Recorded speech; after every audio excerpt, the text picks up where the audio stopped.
Hello. Okay. All right. All right. All right. So now it will be audible. A very good afternoon to all of you again. Right. Last time you couldn't hear me. So I welcome you to BYJU'S exam prep, and I welcome you to the part 3 of this session, top 15 grammar rules. So if you've attended the last two parts, then I mean all of us know that in our sessions we don't just focus on, let's say, the grammar rule, so to say. We focus on its application. We learn it through questions, because as I've told you time and again, your entrance exam is not going to ask you, okay, what is the past tense of so and so verb. It is going to ask you error spotting, sentence correction questions. You yourself will have to figure out, okay, so the grammatical error belongs to this part of speech or this concept. You have to relate that. So that's why it's important that we learn through application, right? And that's why different types of questions today also, and of course 15 brand new grammar rules for you, right? Welcome all of you. Good afternoon, Kashish. Hi Jay. Hi Shan. Hello Varun. Hi Rajan. Hi Jay. Okay, who all have joined us? Village Vlog. Okay, Village Vlog, a new interesting name in the chat box. Hi Aditya. I hope I'm audible now. Right, right, right. Good afternoon. Good afternoon. Hi Vicky. Hi Kinjal. So some old names, some new names. Hi Amrit. Hello Maitri. Right. Exceptional rules. So one thing, Vicky. So when you say exceptional rules, uh, exceptional means something that's outstanding, right? So yes, you can call them top 15 outstanding excellent grammar rules. Yes, we can actually call them. Okay. Exceptional, however, does not mean in case you want to call it an exception to the norm, in case you want to call it an exception to the norm, then we will not call them exceptional. Okay. Exceptional means something that is so good that it stands out, something that is unusual. Okay. uh, Something that's an exception to the norm, for that I'll use exception only, not exceptional. Okay, because there's room for misunderstanding here. All right, all right. Good afternoon once again. Let's begin with our session for the day. So again, I have a mix of questions. First, some fill in the blanks, then some error spotting, sentence improvement, find the correct sentence, find the incorrect sentence. So multiple question types. All right. So here's your first question, of fill in the blank. So on your suggestion, I changed the background to a darker one. I got the suggestion in the comment section that the white background sometimes is a bit too much. It's too flashy, so to say. So that's why I changed it to a darker background. Yes. Tell me what should be the answer here. Thank you, Kashish. Thank you so much.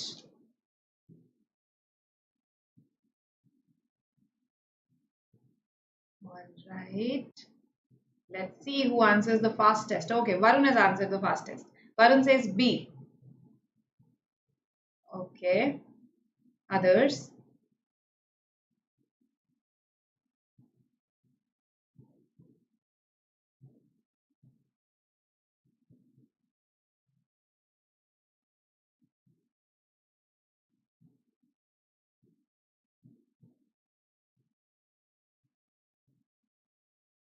C, A, all right.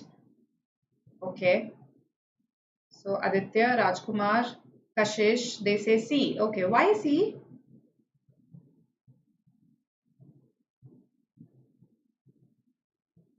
My studying history. We have done this rule, I believe, and I think I was preparing you guys for CMAT. Some of you must have attended this. My is the answer. Absolutely correct. So my is the correct answer. Let's see why my is the correct answer here. Okay. So it appears odd, me appears to be better. When we look at just our normal, usual spoken English, we would say me here. However, the grammar rule says, see, basically, I understand that a lot of things that I'm telling you, I specifically state that, in standard British English, this is the rule, or when in spoken English, this works. So usually when you are speaking to someone, you don't have to worry so much, right? So when we are talking to someone, we rarely say, I am taller than she. So, and that's okay. You don't have to worry so much there, because it sounds overcorrect if you say, I am taller than she. I'm taller than her is fine in spoken English. But in the exam, for the exam, we have to learn those overcorrect rules, right? And that's what I'm teaching you. So my brother does not like my studying history. Why? Because see this. If let's say you have a friend who cries at the drop of a hat, right? So you don't like this habit of his or her, this habit of crying, right? So you don't like, and you will say, I don't like his habit. That's what you will say. I don't like his habit. And what is the name of his habit? Crying.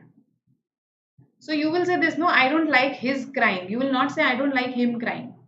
Okay, I don't like him crying would probably mean you don't like him when he's crying. However, I don't like his habit, not the person himself. I don't mean to say that I don't like him. Same is the case here. Your brother does not like your activity. This activity of yours. What is the name of the activity? Studying history. Right. So he or he specifically does not like this activity of yours. So my studying history, my activity, not me activity. And that is why see. Right. If you have to learn, uh, the again formal terms for these. So we are naming an activity here. When we name an activity, when we have a verb plus ing form, such as let's say swimming. Swimming is my hobby. Okay, driving is his passion. So when I name a verb, when I use a verb plus ing as a name, as a noun, that is called a gerund. So here studying is a gerund. Okay, and if I have to codify this rule, it says that whenever we have to place a pronoun before a gerund, it should be in the possessive case. The pronoun should be in the possessive case. And that's why my studying history, not me studying history. Hope this is clear to everybody. Okay. Hello, home. Welcome. Right. So I hope this is clear now. Possessive pronoun before gerunds. This was the rule, your rule number 1. Right, so of course we are dealing with relatively more advanced rules now. Now I'm not talking to you about, let's say, the types of nouns, abstract, proper, common, collective, right? You know those things now. Collective nouns, I think we've, in the last 2 sessions, both the sessions I've talked about collective nouns. So relatively more advanced rules, right? Now, this one. Some more examples, okay? So, let's say, I do not like or I do not appreciate his beating about the bush. So when let's say somebody is not giving you a clear answer, so you would say, I do not appreciate his beating about the bush. I do not appreciate this habit, this activity, this thing that he is doing, right? So I do not appreciate his beating about the bush. Okay, then she, let's say, she detests, she likes, okay, she detests his singing. Okay, so you dislike this person singing. You will never say she detests him singing. That would be incorrect. You don't detest him as such, you detest his singing. Right? So basically here gerunds will come, and before gerunds you use the possessive pronoun. Right? Okay. All right. I've got some answers already. You say 1. Okay. So he wants to talk like dash. Okay. So mostly I've got I. I've also got one myself.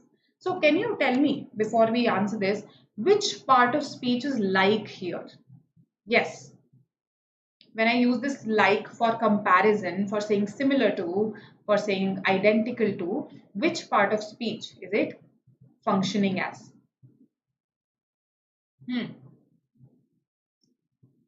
Tell me.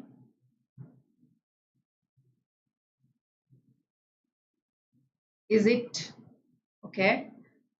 Okay, I've got one more A. All right. So which part of speech is it? Simile. Simile is a figure of speech. I'm talking about parts of speech. Figures of speech, parts of speech, very different. Figures of speech is a language concept. Okay. They are something that are used to beautify language, like simile, metaphors, etc. Parts of speech are your noun, pronoun, adjective, adverb, the function that is served by a particular word. So this is not an adjective. This is actually a preposition here. It's a preposition. When I use this like for comparison, this like acts as a preposition, right? And that is why I will not use I here. Very good, Rajkumar. It should be me. Okay. Now, again, some of you must be thinking, oh, last time you told us when we compare, then we should, compare a subject pronoun with another subject pronoun. Isn't it comparison only? So how can you say today that it should be me? Yes, this question must be cropping up. So see this. Last time when we compared, we said, okay, he, let's say, is a better speaker. He is a better speaker than dash, right? He is a better speaker than dash, and there I told you that it should be I am. And in spoken English, yes, you say me, but in standard British English, this is the rule, and this am is sometimes skipped. That is also something that I told you.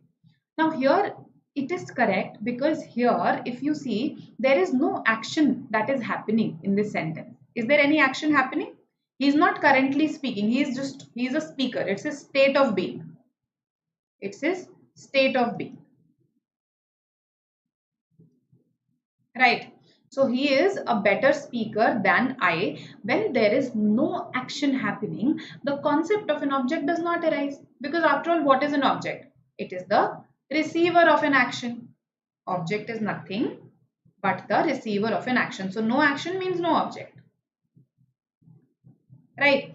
However, here he wants, there is, this desire that is there. He wants something. Okay. So he wants to talk like, and like is a preposition here. Here there is no preposition also, if you see. A article, better adjective, speaker noun, than conjunction. Okay. But like here is not a conjunction, it is a preposition. So why am I just repeating this again and again? I'm repeating this because I want to tell you that after a preposition, we always use the objective pronoun. We use me. He wants to talk like me. Objective pronoun after prepositions. And in case you want to understand this in a much deeper manner, I thought that I and talk is implied. He talks like I talk. So that construction is incorrect. He talks like I talk. If I say that he talks like I talk, this construction is also incorrect. Why? Because this like is a preposition here, and after preposition, we do not use subjective pronouns. We do not write verbs. We simply put an object here. Okay. And I'm explaining this to you, and I'm explaining this. Why does that happen? See, actually, when we study parts of speech, no, we don't study them completely I want to say comprehensively. The part of speech is actually a prepositional phrase and not a preposition. Why do I say prepositional phrase? Because a preposition is usually followed by, it has to have, sometimes it is followed by it, sometimes the object comes earlier, but it has to have, it needs to have an object of the preposition. Object of the preposition, right? What do I mean by that? So the cat sat under the table. Under what? When you ask the question under what, you should get an answer. The answer is the table. So the table here is an object of the preposition. Table particularly is the object of the preposition under. She climbed up the stairs. So the stairs is the object of the preposition. He talks like me. Me here is the object of the preposition. So a preposition has to be followed by what is called the object of the preposition. And of course, if it is an object, it has to be in the objective. Okay? I hope it is clear to you. Amrit, Vicky, now it's clear why even this is incorrect. He talks like me. All right. So hope this is clear to everybody. And now I'm coming to the next question. Yes, it was a dash eloquent speech.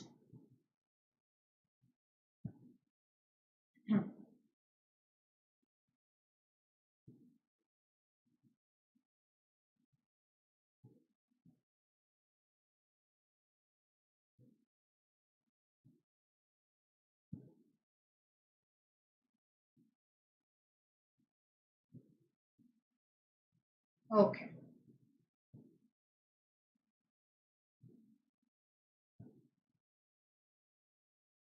All right.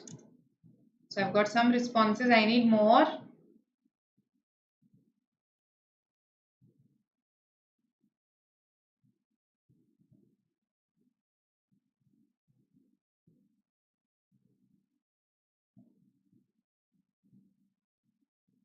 Aditya says 2. Mohit says 2. Okay.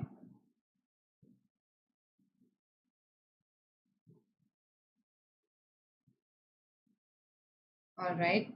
3 twos I've got so far. 4 twos. Okay. Okay. It was a high eloquent speech. The speech was high.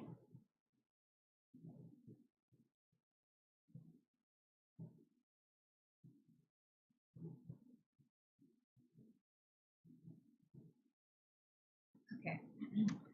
So Rajkumar says 3. Most. Excellent. Excellent actually. Good, Amrit. So it was a had highly been given here, no? Then you would be correct. Had highly were given, then yes, what you are saying is absolutely correct. It was a highly eloquent speech. I need an adverb here in that sense. Okay. Better. It was a better eloquent speech. See, if I'm using two adjectives, here better also serves as an adjective only. No, it was a better. First of all, if I say better, I am usually comparing. So it was a better speech than, let's say, what I heard last time. So that comparison is missing. Secondly, it was a better eloquent speech. I should have put a comma in case, let's say, I am using two adjectives before a noun. I need to separate them using commas. Otherwise, it will appear as if better is modifying eloquent. So this is also not acceptable. Definitely again would be acceptable, but not definite. So even 4 goes out of the window. So what is left? 3. Now some of you must be wondering that how am I using most with a? It was a most eloquent speech. Isn't most the superlative degree of adjective? And with superlative degrees, I have told you that we use the. He is the fastest, he is the slowest, right? So this is a very limited use. Okay, this rule that I'm telling you, it's a limited use of the adjective most. In this role, it is referred to as absolute superlative. Absolute because there is no comparison happening, right? So what do I mean by an absolute superlative? If I say it is most unfortunate, what has happened is most unfortunate. I am actually using it as a substitute of very. I want to indicate that something is good or bad to a high degree. Okay, I just want to convey that. So using it as a substitute of very, okay, just indicates a high degree, and this is called an absolute superlative. So it is very unfortunate. It was a very eloquent speech. Because very fits here, that's why most as an absolute superlative fits here. And I on purpose I gave you such options wherein, let's say, 2, 4, they don't make sense at all, right? They don't make sense at all with this eloquent speech, right? The most, it was, now you understand why a is correct, Vicky? A most means very. Yes, absolutely, Amrit. Okay. How to identify if like is used as a preposition? See, as a preposition, like is used to compare things. Okay. As a preposition, like means similar to, identical to. It's used to compare two things, right? For example, she has got a headache like me. That means just the kind of headache that I get. Okay. This house looks like a palace, right? So again, I'm comparing. So when you compare two things, when you want to indicate that two things are similar, that's when you use like as a preposition. Okay, hope this is clear. Okay. Does grammar practically help in VRC section? So Devansh, for all your non-CAT exams, it is a very practical thing to do because you do get direct grammar questions. So if let's say you pick up your SNAP previous year papers and you'll realize the importance of grammar there, right? Pick up your IIFT previous year papers there, and again you will see it. Even in ZAT, an exam that is focused more on, let's say, RC passages, more on logic, more on critical reasoning, even ZAT asks you 2 or 3 grammar questions. So only for all your non-CAT exams, it's a very practical thing to do. For CAT, it helps you in an indirect way. Okay, for instance, in making connections in parajumbles, in understanding your para summary questions better, in making connections in your RC passages so that you get the main idea. So in that way, it will help you in CAT. Right? So if you're just focused on CAT, then I would say that okay, it has limited use for you. But if you are taking non-CAT exams, which I assume a lot of you are, then it's very useful for you. Okay. Now, let's see some error spotting questions. We've seen enough fill in the blanks. So let's see what you say. You have to spot the error, and these are your options.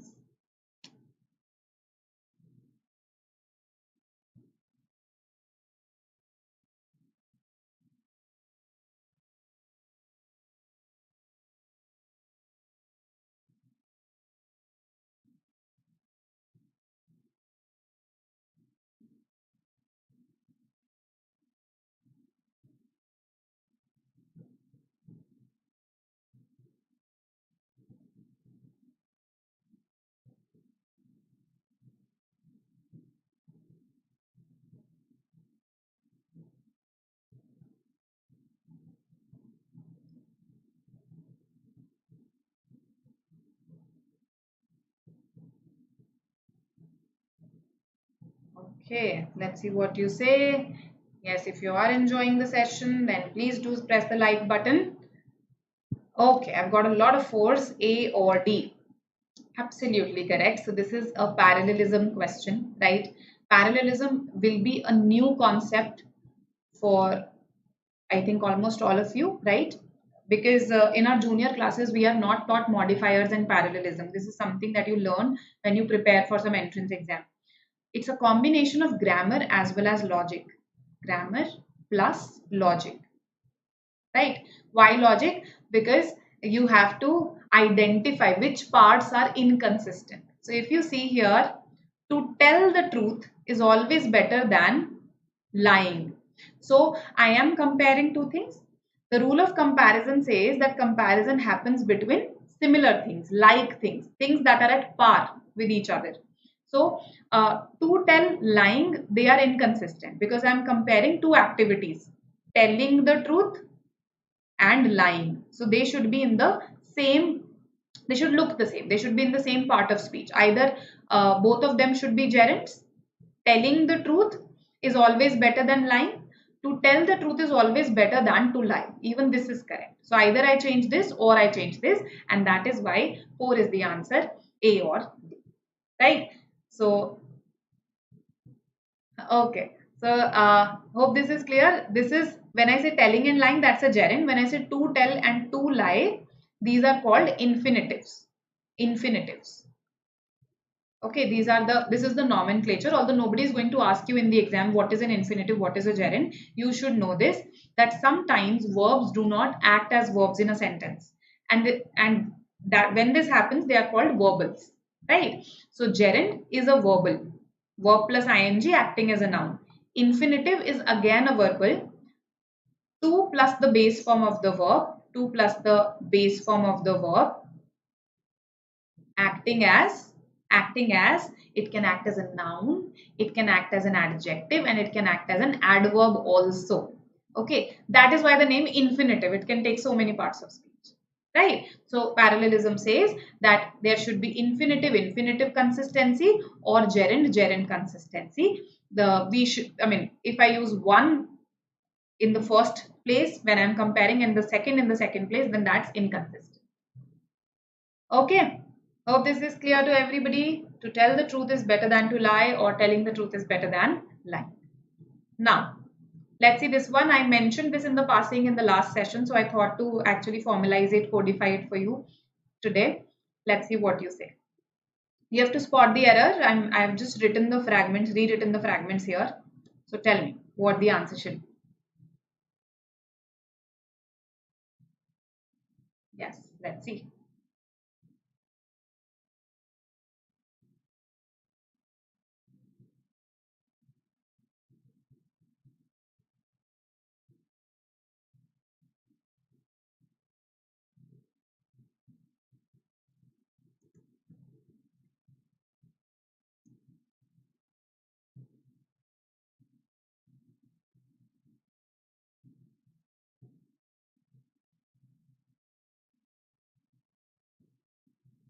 3, 2, okay, 3.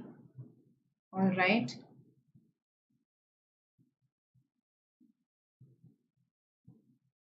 Her skills. So hers means her skills only, right? It's a possessive pronoun. It's a possessive pronoun. And when I say hers, so if I say my house, my house is smaller than hers. So that means I am comparing my house to her house only. Hers would mean her house there. Hers here would mean her skills. So that is fine. Okay. So this part does not have an error. Inferior to, absolutely correct. Inferior to. Okay. So there are certain comparative adjectives like superior, inferior, senior, junior that are followed by to, right? Elder to, not elder than, right? So inferior, superior, senior, junior, anterior, in front of, posterior, at the back of, or after. It's also used for time. Okay, posterior to. So if I say human beings are posterior to dinosaurs, that means they came after dinosaurs. So anterior, posterior, prior, prior to. Okay, prior to this, she was in the US. So they are all followed by the preposition to. Okay, not than. Hope this is clear. Very simple rule. Yes, I was thinking about this, that why this came into your mind. He wants to talk like I do. So I understand that yes, we do talk like this, we do converse like this. He wants to talk like I do. But again, this is informal English. Okay, this is informal English. And in case, let's say you have to use I do here, then you should not use the preposition like. No, don't use like. Use the conjunction as. Use the conjunction as. He wants to talk as I do. This is correct. Okay. So I think now there must have been this confusion in your mind that what is wrong with I do. Because like is a preposition, so with like I should use the objective case. If I want to retain this I do structure, then I have to use as, the conjunction. Okay. All right. Okay then, error spotting. So let's see what is the error here.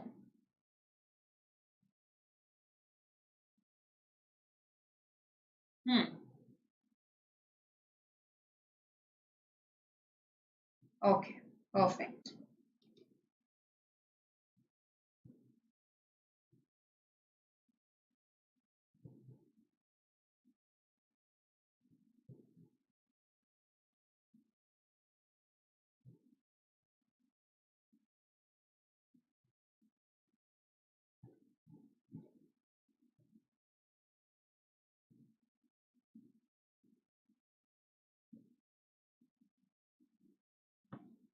D, all right, B, okay, B or D, confused.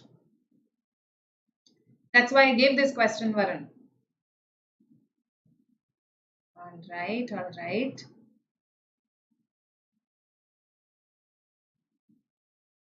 I'm getting quite a few D's here. Why? What's wrong with D?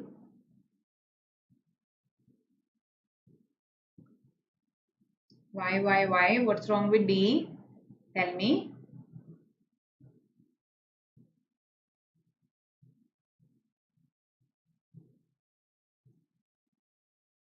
Okay, let's have a look. Let's have a look.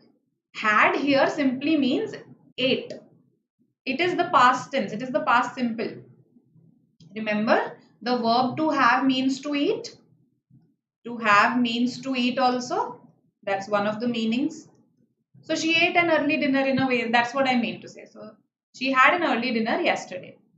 So actually, there is no error. Okay. Acha, okay. So D means no error here. Sorry, I thought you meant this. I thought you meant dinner yesterday. That's what you were marking. D here is no error. Absolutely no error. No error. Devansh, yes, your texts are visible to me. Okay. So no error. She ate, past simple. Yesterday's used with past simple. So even this usage is correct, right? And why I gave you this, the concept that I wanted to talk about is this article. See, when I talk about my meals in a general sense, I say I am having lunch right now. Can we meet later? I'm having lunch right now. Okay, or I have had lunch. I have had dinner. So then I don't use any articles, right? You don't use any articles there. I am having a lunch right now. That's incorrect. Or I have had a dinner. Incorrect. The dinner, the lunch. Incorrect. But the moment you put an adjective before your meal, the moment you put an adjective before it, then you need an article. So she had an early dinner. Okay, I had a late lunch. So this is the concept that I was trying to teach here. Articles before the names of meals. When I talk about them in a general sense, no article required, nothing required. When I put an adjective before them, then yes, I do need a or an. Okay, and when I talk about them in a specific sense, the dinner that I had at that restaurant, the dinner that I had at ITC, let's say, was delicious. So now you are talking about a specific dinner, right? And therefore the should come. So these are the rules that govern your meals. General sense, no article. If you've placed an adjective, then you need a or an. If you are talking about a specific lunch or dinner, then you need a the. Right? Okay, all right. So perfect, perfect. Now, let's talk about sentence improvement. So we've done some error spotting questions. So here one sentence has been repeated in 4 different ways. Which is the best way? Tell me. Let me just check how many of you've liked the session.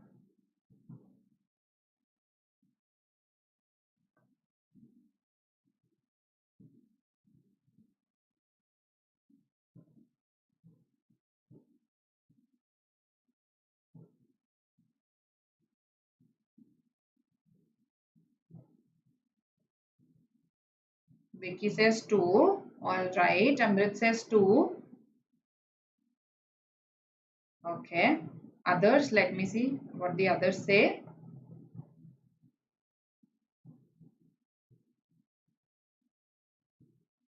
Hmm. 2. Okay. So a unanimous 2 so far. D. Okay. I've got a 4. So it's on versus in, it's till versus until. Prepositions. Yes, prepositions can come to haunt us anytime. So, and also there is this article concept here that is also there. So, what is the difference between in bed versus on the bed? Okay, when I say she is in bed, that means she is perhaps sleeping. Okay, she is in bed. So the idea of saying in bed is not to convey the bed as a physical location, so to say. You are just conveying the idea that okay, she is perhaps under the covers, she is sleeping. So he stays in bed. That is correct. Okay, he stays in bed. That means he sleeps till 11. He sleeps till 11 every morning. So the moment I see that okay, there is just one in bed, this is the answer. 2 is the answer here. He stays in the bed. The is not required. The is not required, and I'll elaborate this further when I show you the rule. The is not at all required here. If you say on the bed, so if I say okay, your keys are lying on the bed. Your keys are lying on the bed.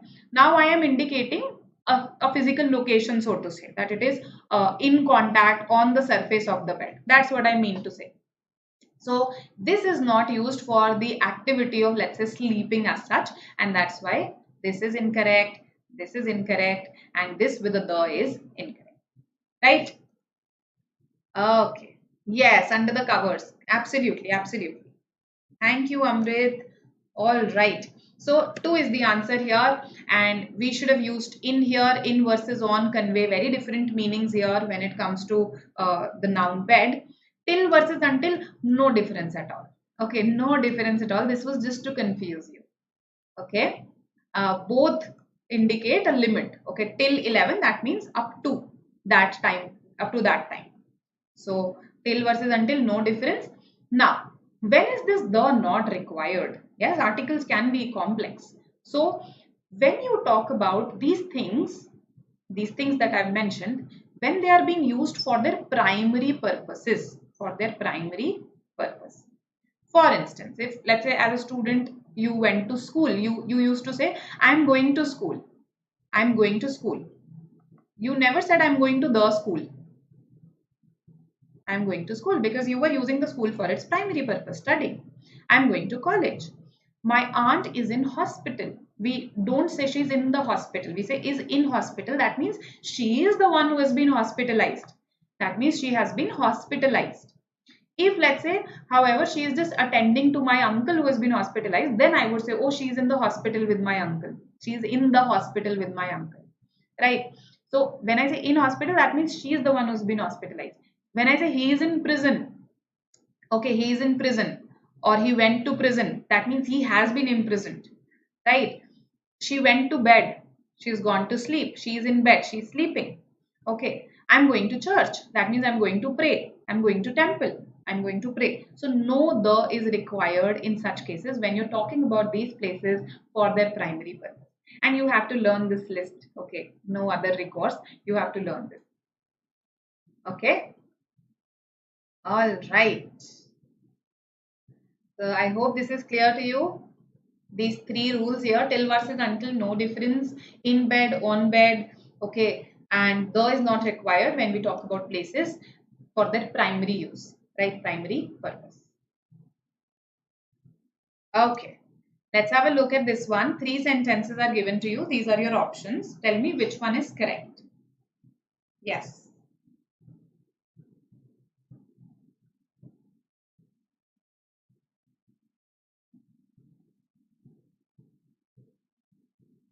No, Devansh, we can't. If I say he went to prison, so he went to prison for so and so crime. That's how you would see it being used. Okay. If I say he has gone to meet someone, so she has gone to the prison to meet her friend. She has gone to the prison. She is visiting the prison. In fact, that's a much better use. She is visiting the prison. Okay, you visit a particular prisoner.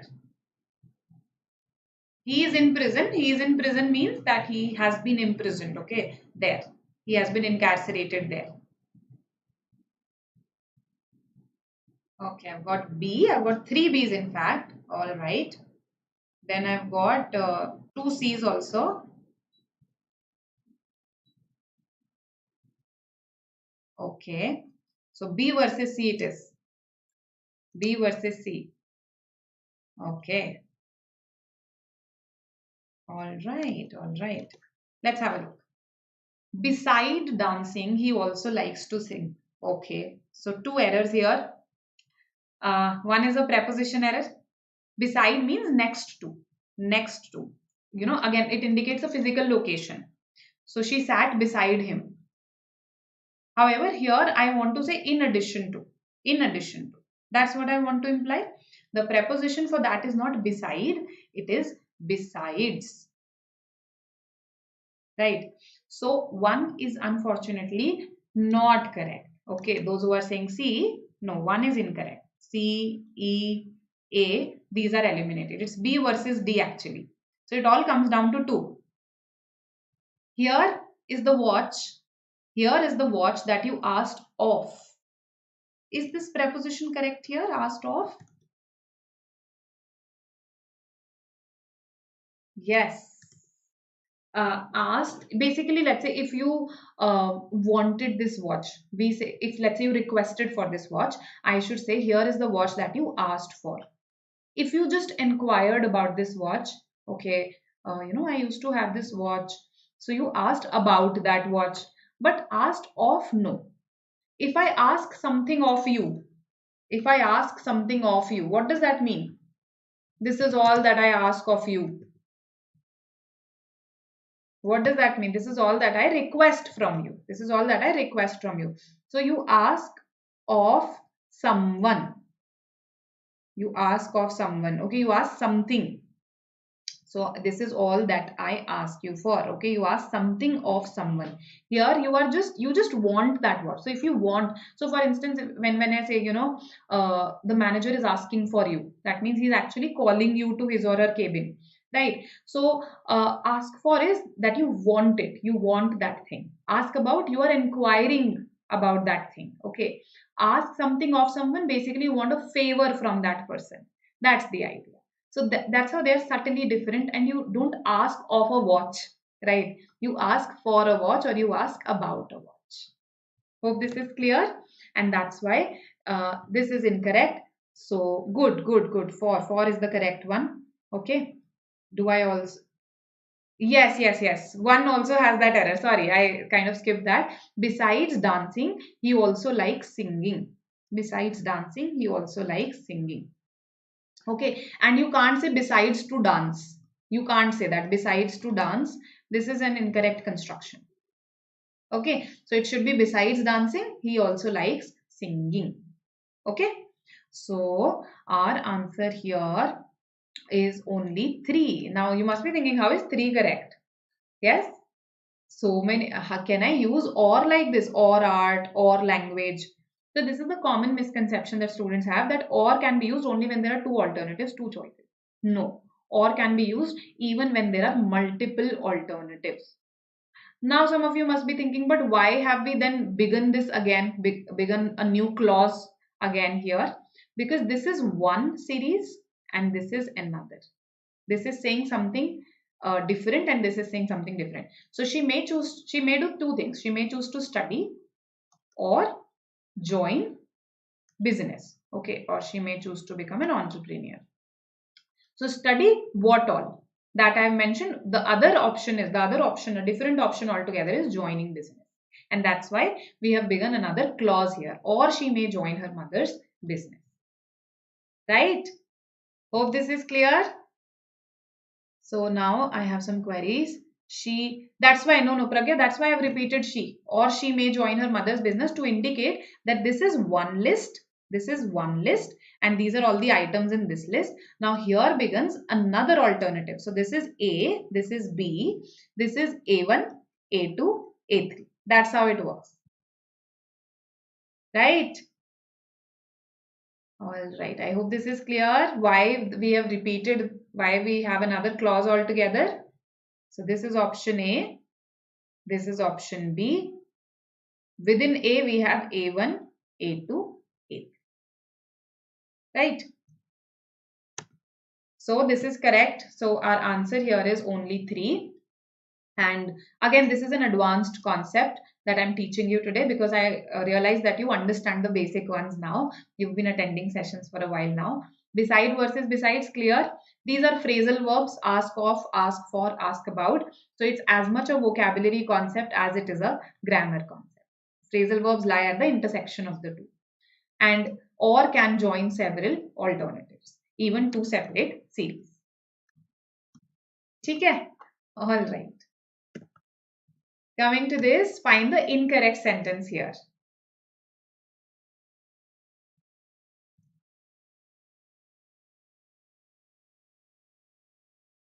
None are incorrect simply means all are correct. Okay, so this is just a confusing way of writing this. Your exam may do this, that's why I also did this.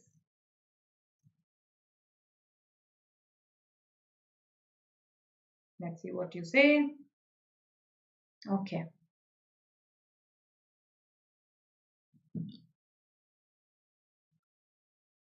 Ask of, yes, to ask for a favor, to request. That is what ask of means. Yes.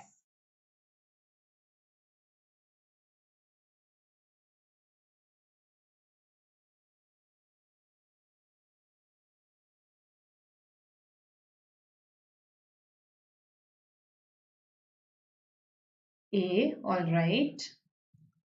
So you feel that only 2 is incorrect. Okay. others. So hi Sanil, hi Anushka, some familiar names. D, okay. All are correct. All right. Om also says all are correct. Okay, okay. Let's discuss this. Let's discuss it. I've given you enough time, although I haven't received enough responses. All are incorrect actually. C is the answer. Okay. Let's see why. Let's see why. Why C is the answer. Oh, I got one C from Vicky. Good. Please give me a soap. Soap is not a countable noun. Soap is an uncountable noun. It's just like bread. Okay. Although you can't really eat soap. I mean, some people do.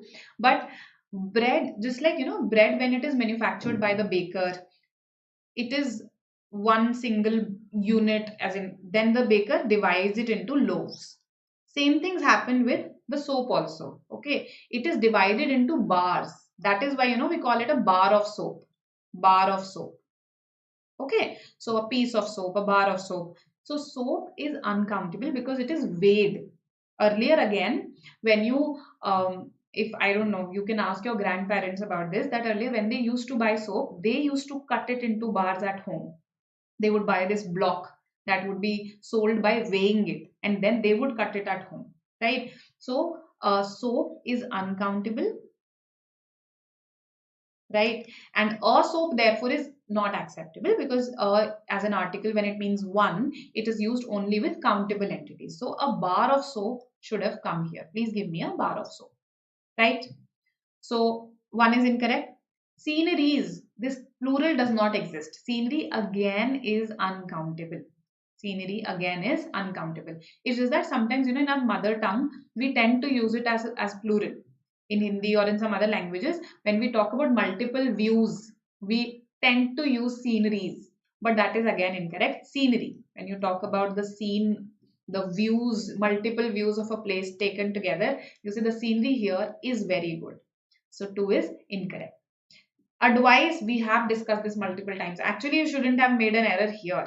This is disheartening because 3 is definitely incorrect. Okay, so I was expecting more of B's here, to be honest. Okay, she gave me a piece of advice. Advice by itself is uncountable. There is nothing like advices, right? So when something does not have a plural, that means it is uncountable. Plural means that you can count that thing. So she gave me a piece of advice.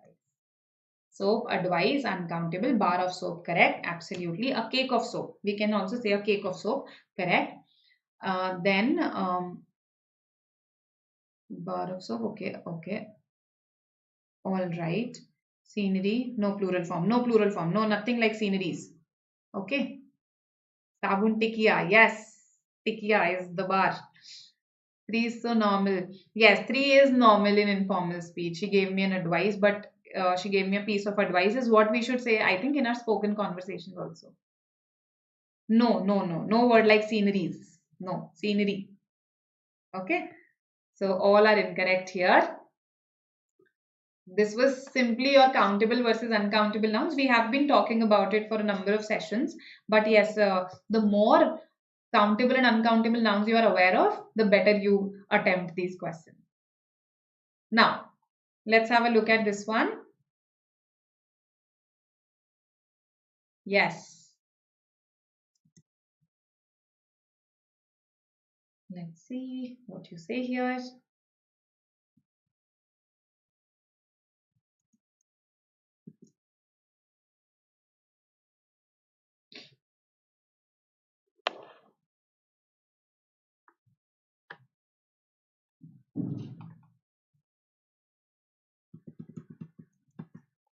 Waiting for your responses.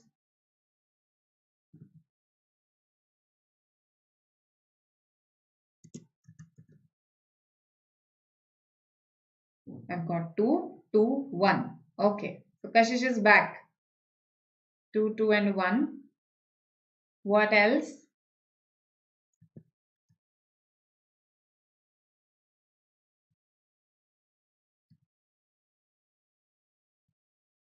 I want more responses. Come on. This is the last question for the day, by the way. So, okay, I've got some ones, some twos. Some of you are confused. Some of you are saying 3 is the answer. All right. So, let's have a look. Each of the girls. Is each singular or plural? Tell me. Is each singular or plural?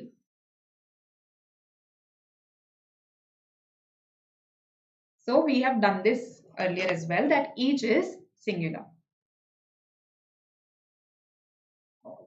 Each, in fact, every, either. I'm not talking about either or here. I'm just talking about either. Okay. And neither. They are all singular. All right. So each of the girls, because I'm talking, see, the you would need to say each when there are multiple girls, right? If there's only one girl, you'll never need to say each, isn't it? So this thing needs to be clear, that I should say each of the girls, each of the girls. That there are multiple girls, I am focusing on each of them, right? So each of the girl is eliminated right away. 3 and 4 eliminated right away. Now, between 1 and 2, should it be her own version or should it be their own version? So, of the girls here is a prepositional phrase. It's a prepositional phrase. See, implementing what we learned earlier. Prepositions exist as phrases of plus the object of the preposition. So this is just a prepositional phrase. This is not the subject of the sentence. This is just describing my subject. It is just doing the job of describing. So you can add a number of phrases after your subject just to describe the subject more. Same job is being done by this of the girls. So kiska each tha, it's telling me that. So this is extra in a way. This is also extra, right? My subject here is each. So what will you say? Each gave their own version or each gave her own version? Each gave their own version or each gave her own version? You would say 1. Each gave her own version. Of the girls is simply telling me what this each is of, right? So very happy that some of you said 1 right away. Sanil, Aditya, Amrit, Kinjal. Very good. 1 is the answer here. Others also. So pronoun antecedent agreement. No, this was not the last question. This was the second last.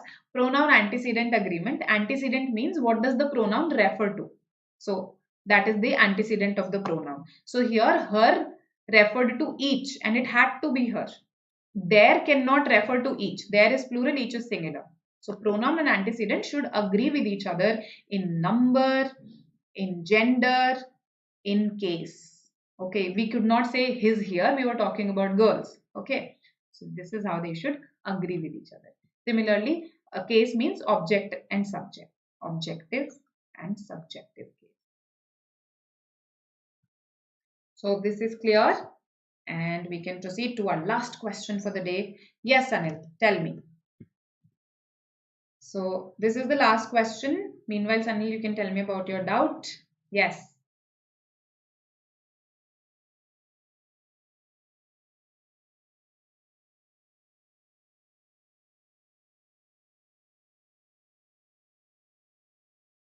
There was one question we had done in the past on similar lines and there we had used there. Did it have each? Each of the...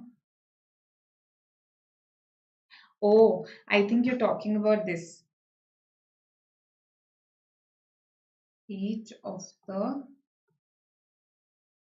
pens. Okay, each of the pens which is or are lying on the table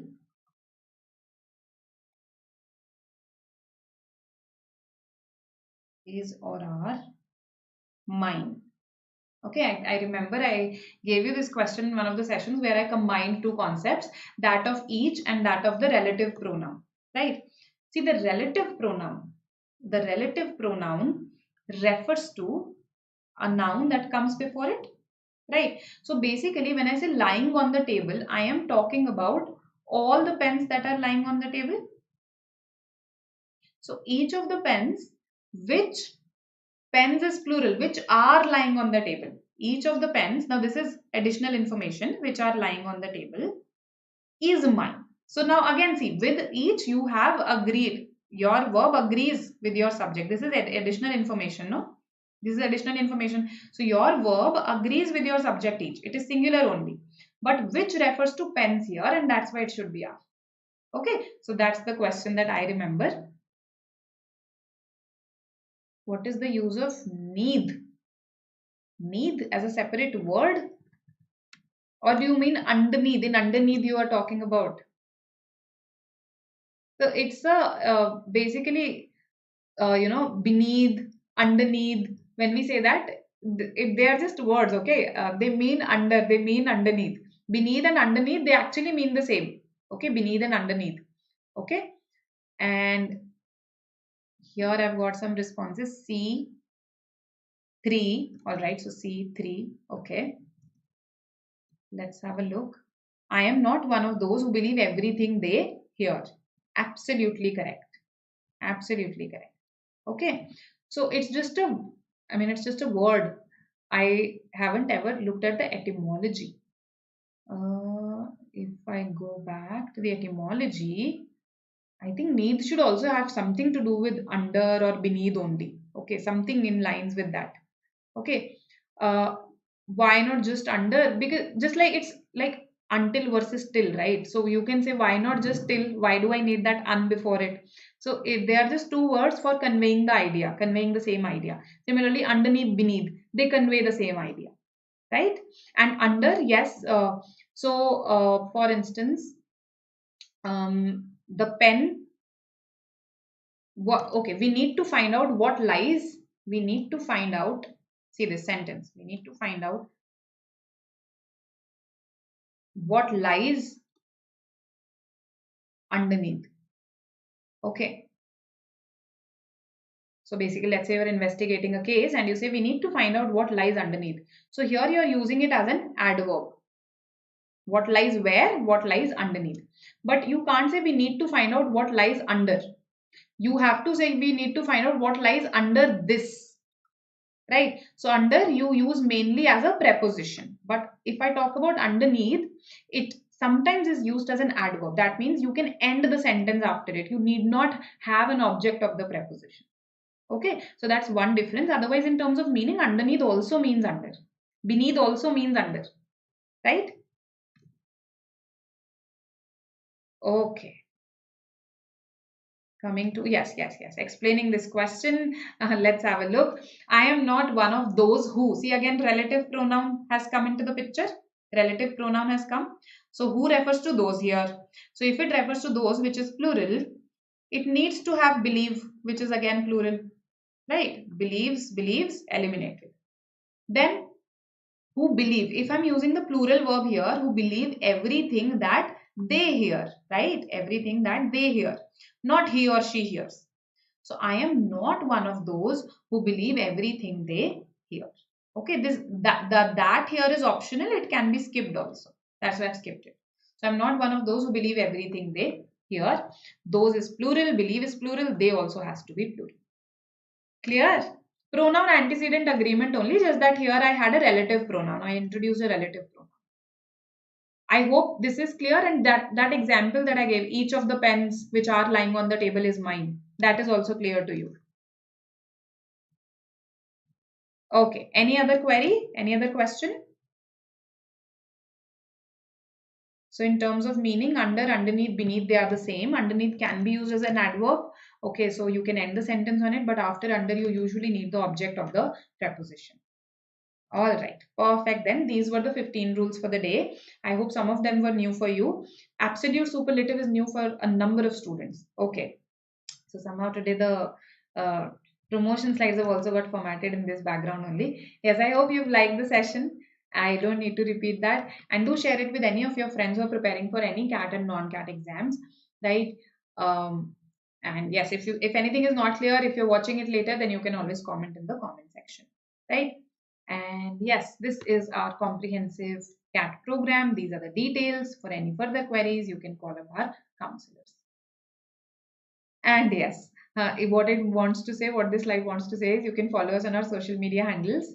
right? BYJU'S exam prep, and you can join our Telegram channel for any queries that you have.